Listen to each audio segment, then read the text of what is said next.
As part of the Back to Basic article series, let's look at what is category management in public procurement. So in many public procurement shops, the requisition is the daily driver of activity.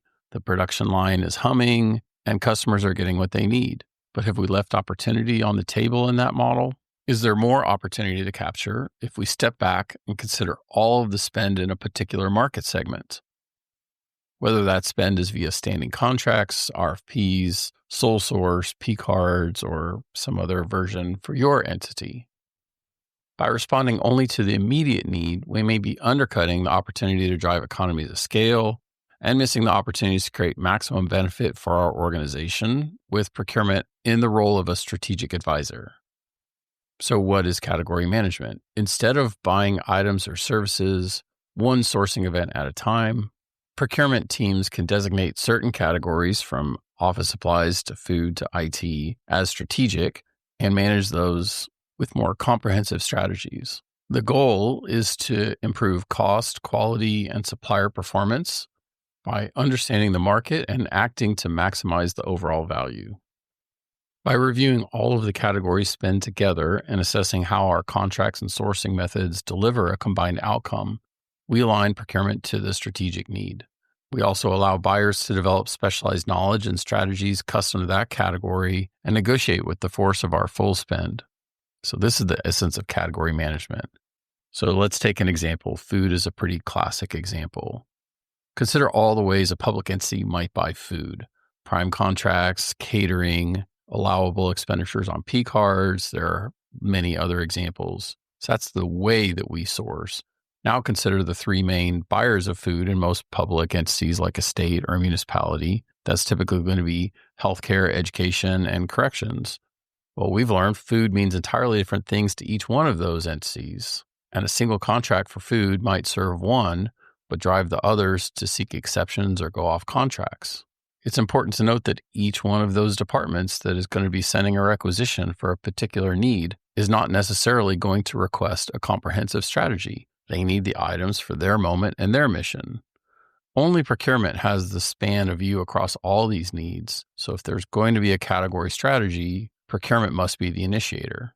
By viewing all food-related procurements as a single category, even if the individual needs and buyers are different, we can plan for what contracts we may need to fully address the category and then go engage the vendors to align to our model. So implementing category management from the ground up. So you may be saying, Dustin, I don't have perfect spend data and no one has told me I can do this yet. Category management is often seen as a mature stage procurement strategy, something reserved for organizations with deep spend analysis and experienced negotiators. But the truth is, any shop can start taking actions to start realizing benefits. In fact, some of the biggest gains from category management can come early when organizations begin to shift from first in, first out buying to strategic grouped purchasing decisions. So here's a pathway to build up from nothing with quick wins and earn the right to lead. Level 1, find the first case. You don't have to launch a full-scale category management program all at once. Pick one or two categories that represent a significant portion of your spend, also frequent purchases, and also are known pain points in your organization. Start there and learn by doing. Level 2, engage departments as stakeholders. Category management is not just a procurement function, it's a collaborative business process. Can we gather the buying departments into a brainstorming session on what does or doesn't work about the current capacity to execute? If you can identify the weaknesses in the current methods of contracting in partnership with the customers, excitement and buy-in will come. Level 3, creating a sourcing strategy. Instead of immediately fulfilling a requisition in the selected category, ask first, what approach to contracting would solve the deeper need? What have peers done? What co-op contracts could be used, or at least studied for their approach? Building a sourcing strategy memo, or for larger categories, a deeper opportunity assessment, is a great way to frame the deeper needs and build support for the effort, especially if it will disrupt current contracting relationships. Level 4, execute a category-style sourcing event. So you drive the sourcing strategy and make clear that this effort will be the new contracting model. What am I talking about there? Specifically indicating that the new sourcing event is going to be how your entity will receive those services in the future, and any other conflicting contracts that may exist at the time that you do the sourcing event will not be renewed. This motivates incumbents as well as encourages vendors who are not currently in your vendor pool that this event is important and they need to pay attention because this is the new style. Level 5, track performance to measure outcomes. To demonstrate the impact of your efforts, it's important to track key performance indicators, KPIs. Start with a few meaningful metrics that align with the major goals and objectives.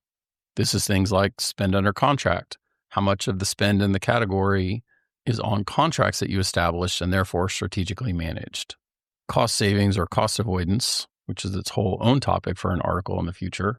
On-time delivery and service performance, customer satisfaction, etc. So even if you start with manual tracking, these KPIs will show progress and help you refine your strategies and secure continued support from leadership about the strategic role of the procurement shop. Level 6, begin to establish a category management practice. So with a win, start to assign specific key categories as a unified responsibility to senior buyers. Teach them skills in market research and sourcing strategy development, and ensure those buyers review all requests for sourcing actions in those categories, including sole source actions, exempted purchasing, P-card reports, so that we truly understand how our entity is buying in this category, even if it's not coming through the central procurement shop, and really ensure that their outreach is authentic. Regularly compare category pricing with peers and cooperative contracts, and look for opportunities to instill performance measures that align the vendors with the interests of our department customers. So in conclusion, while mature category management is driven by good spend analysis, capacity, and experienced negotiators, we don't need perfect data and culture to begin. We need to identify an opportunity that builds support for the strategic role of procurement and then deliver on that win. Start practical and build over time. Category management is a mindset of looking for value and opportunity, and it is one of the keys to transforming public procurement. Hi, it's Dustin Lanier. Thanks for listening. Please find me on LinkedIn for original public sector operations content every week. And please reach out to me if I and my team of procurement professionals at Civic Initiatives can help you be a public procurement change agent.